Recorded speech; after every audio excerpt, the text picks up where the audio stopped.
Акварель и азиатская смешанные техники. Рисуем азалию.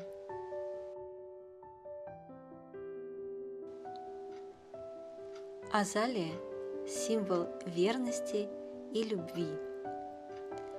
В Азии верят, что азалия сохранит семью, поможет преодолеть любые трудности вместе.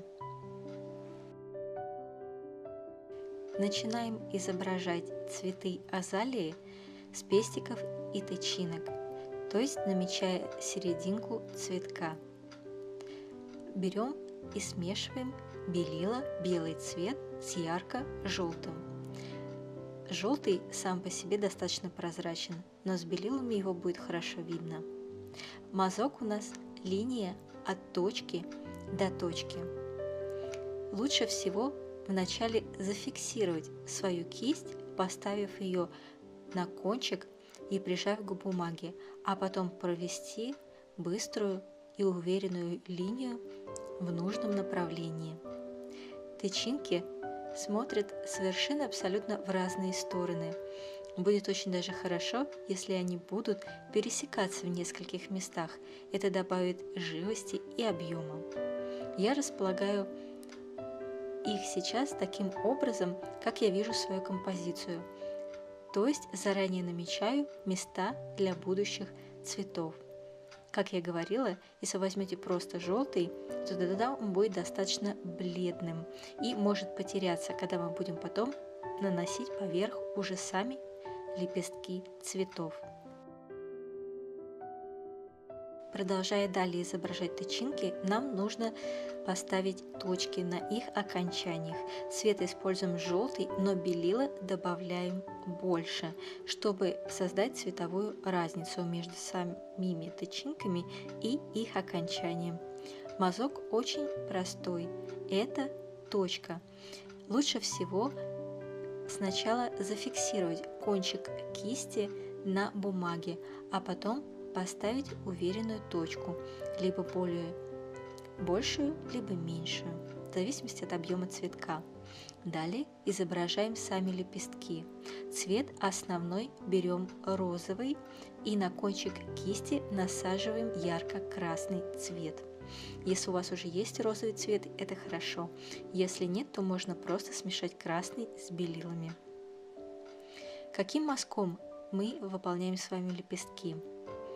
Мы прокручиваем кисть между пальцами и одновременно толкаем ее вперед и назад.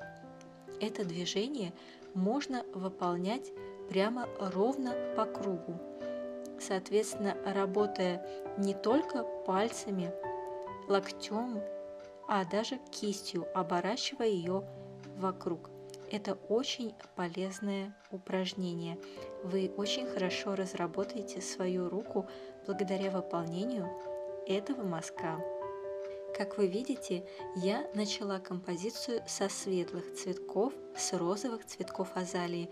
Самые популярные изображения азалии, два самых популярных цвета, это розовый и красный.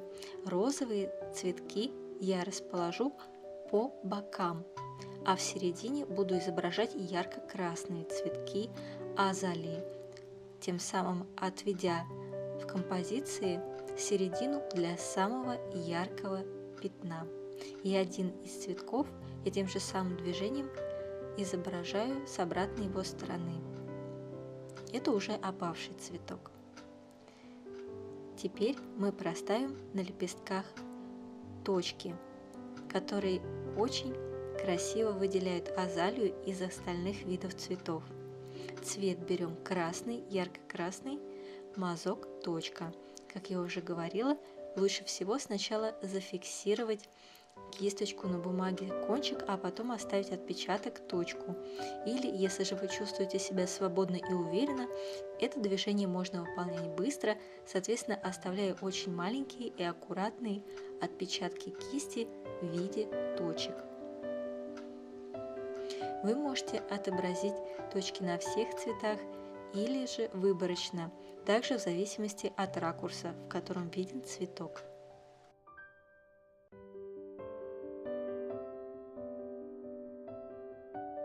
Теперь переходим к изображению ярко-красных цветков азалии в середине композиции. Цвет основной красный, и на кончик кисти мы насаживаем бордовый, темно-бордовый цвет темной вишни. Тем же самым движением, тем же самым мазком, что мы выполняли розовые цветки, вращаем кисть между пальцами и двигаем кисть одновременно вперед и назад. Можно, как я уже говорила, двигаться сразу целиком по кругу, по часовой стрелке или против. Это в принципе не важно, это очень хорошо разработает вашу руку. Можно работать и сухой кистью, тогда это создаст очень красивые эффекты. То есть вы можете сразу не набирать свежую такую водянистую краску на вашу кисть, а либо специально высушив кисть о салфетку и в некоторых местах поработать даже и сухой кистью. Теперь один цветок мы изобразим в боковом ракурсе, но тем же самым движением. Оставим его немного подсохнуть и через некоторое время добавим ему задний дополнительный ряд. Здесь мы выполняем все то же самое движение, но только прижимая кисть уже самым ее кончиком. То есть вращаем и толкаем вперед и назад, но только прижимая кончик. Теперь, как и с розовыми цветками, мы поступим и с красными. Мы оставим точки. Цвет возьмем бордовый, лучше смешать его с черным, чтобы увеличить его темность по сравнению с серединкой. Мазок тот же самый, точка.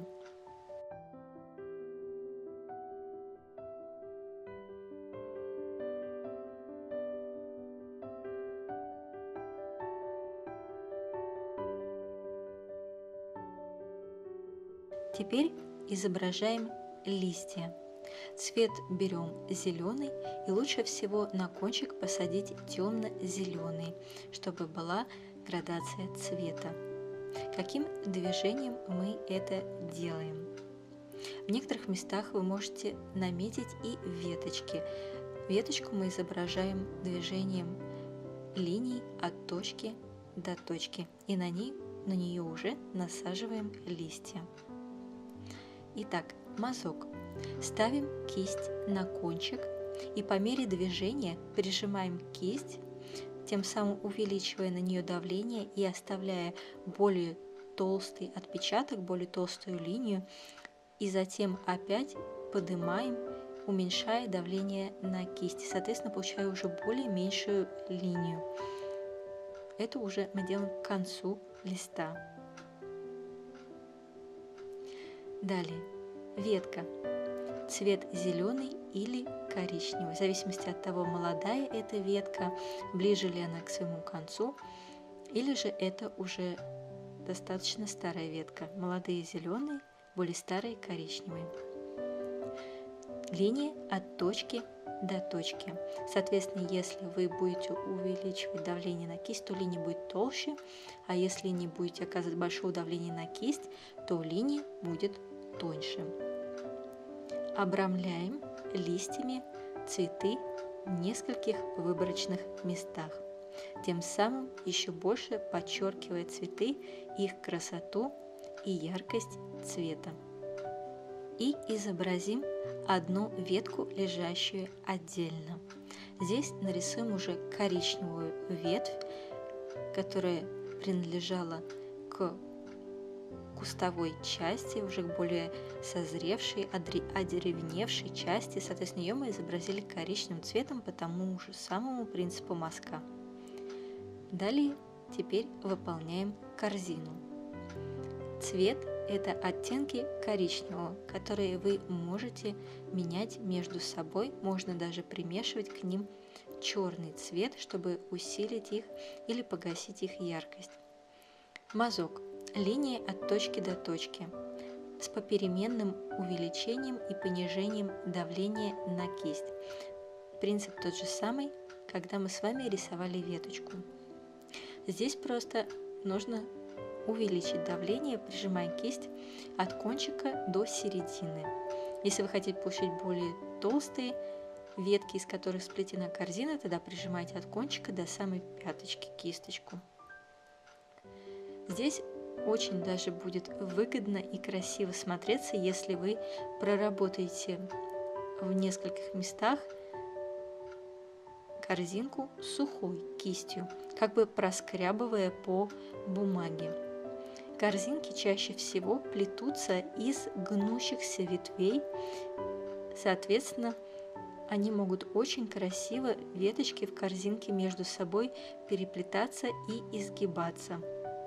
Тогда вы уже линию в процессе, как вы ее проводите, можете изгибать дугообразно. Проскребите сухой кистью в нескольких местах.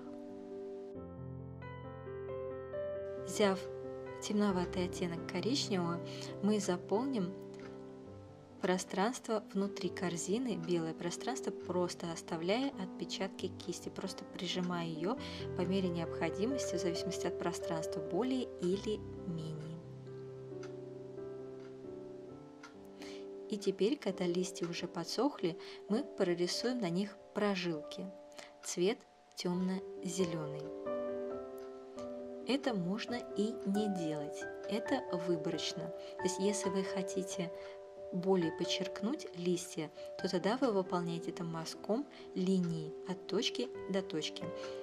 Когда я говорю точка и от точки до точки, я подразумеваю либо точку, которую вы ловите еще в воздухе, и затем уже переходите в линию на бумаге, и затем опять ваша линия поднимается в воздух и уже там находит свою точку, или вы действительно фиксируете свою кисть, кончик ее кисти на бумаге и проводите линию до точки, тоже фиксированной на бумаге. И последнее, что мы сделаем, когда уже все остальные элементы подсохли, это нанесем тени. Цвет водянистый черный в данном случае. Это тоже не принципиально. Можно прорисовать тени, а можно не прорисовывать. Каким мазком?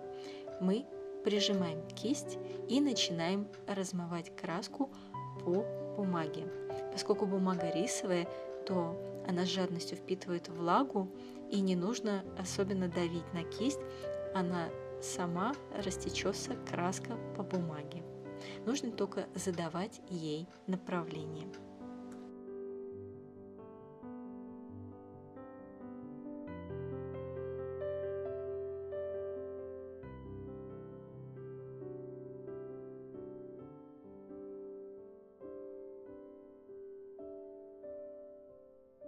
В некоторых местах тени можно более затемнить. Лучше всего это делать ближе к самому объекту, который и отбрасывает эту тень. Тогда набираем просто более темный черный оттенок в данном случае и наносим его уже ближе к самим предметам. На этом можно было бы и остановиться, но я захотела еще раз подчеркнуть картину, когда она уже подсохла, более темным коричневым в нескольких местах, обведя контур корзины и подчеркнуть несколько ее основных выделяющихся элементов. Вот, собственно говоря, это и есть последние штрихи. Надеюсь, вам было интересно. Пожалуйста, оставляйте комментарии, чтобы еще бы вам хотелось, чтобы мы вместе нарисовали. И благодарю вас за просмотр.